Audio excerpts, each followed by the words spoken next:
कुछ जाने छो। अगर हमार मनोकामना पूरा भा जेता ने तो तोरा एक मन लड्डू चढ़ेबा। हमें की कहे छे कनिटा सुनो।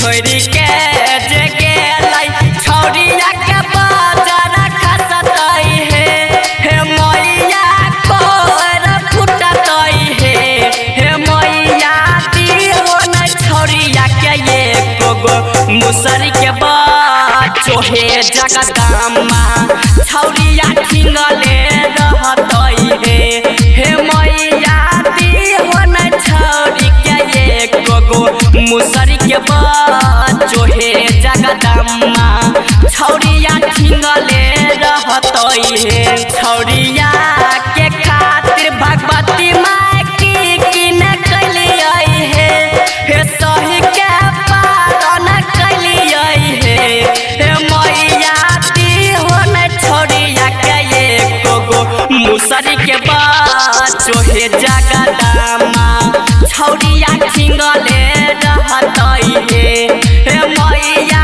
दिहो न छौरिया के एको गो मुसरी के बाचो हे जगदम्मा छौरिया ठिंगले रहतई हे। की रे सेवक तू जे कहै छी ई बात हमरा से हेतै रे?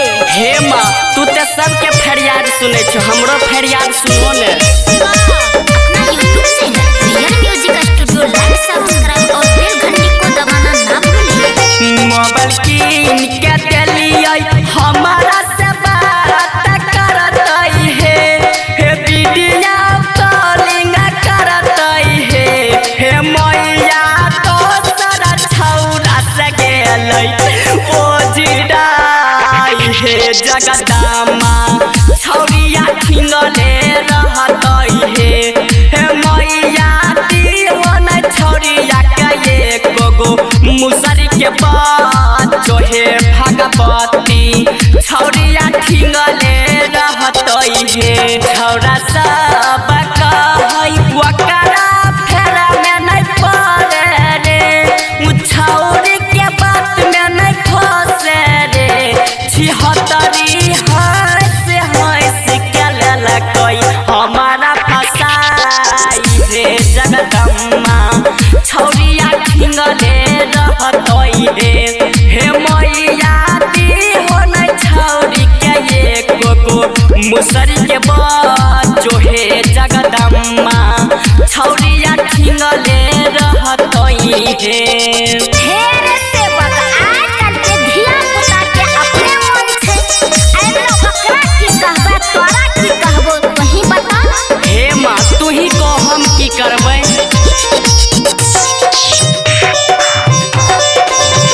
गहूम बेची छौरिया के नाक में नथिया देलियई हे आबाऊ से मार खलियई हे मैया दोसर छौरा से गेलै लट पटाई हे भगवती छौरिया ठिंगले रहतई हे मैया दिहो न छौरिया के एको गो मुसरी के बाचो हे जगदम्मा छौरिया ठिंगले रहतई हे। छौरा सब कहै छौरिया देतौ धोखा रे आ तोरा से खोज के मौका रे हे मैया छौरा सबके बात भेलै सच हे जगदम्मा छौरिया ठिंगले रहतई हे मैया दिहो न छौरिया के एको गो मुसरी के बाचो हे जगदम्मा छौरिया ठिंगले रहतई हे। रे सेवक सब काम तोहर पूरा क्या देबो, तू चिंता नहीं कर और सब कुछ ठीक क्या देबो। हे मैया उ छौरी हमरा आँख के सामने नितरा के चलै छै, तो अपन पावर दिखा दो ने। जल्दी हो जवानी एको चूर पानी नहीं दिहो हे मैया पानी नहीं दिहो हे मैया गोरखी चाम पकड़ई छै गुमान हे भगवती छौरिया